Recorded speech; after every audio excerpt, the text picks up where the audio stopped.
$1.8 billion budget for 2022, with a projected 25% year-on-year rise in government spending as the economy struggles with the impact of the pandemic. The plan for Africa's top oil exporter assumes crude output of 1.88 million barrels a day, an oil price of $57 per barrel. Here are the details of these and other stories from across the continent.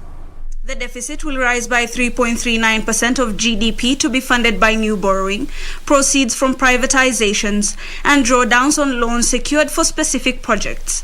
Economic analysts say Nigeria's budget signaled the government was not about to make any major policy shift, as spending would remain elevated to deal with a deteriorating security situation in many parts of the country.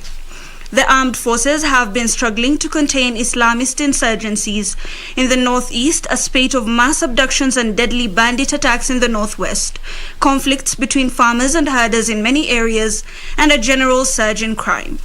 The World Bank has said that rising insecurity, along with high food inflation and stalled reforms, was a drag on growth and a factor in rising poverty.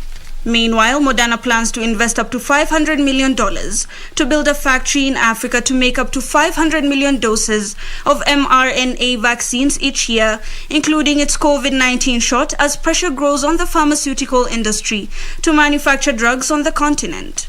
African countries and the World Health Organization have been urging drug makers for months to set up vaccine plants on the continent to help it secure supplies of COVID-19 shots that have been hoovered up by wealthier nations.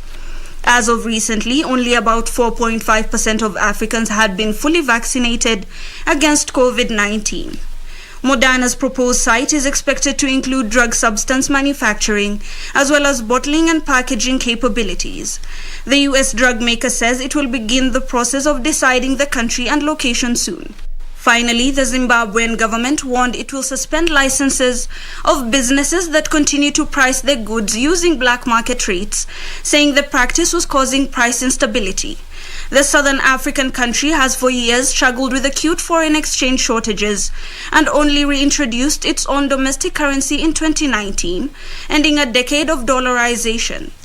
The government, as a result, is implementing additional measures to curb the practices, including impromptu audits of corporate activities by the Zimbabwe Revenue Authority. Zimbabwe's central bank says the annual inflation rate could end the year between 35% and 53%, up from an earlier estimate of 25% to 35%, as the local currency weakened on the black market. Reporting for Lunchtime News, my name is Hibak Said.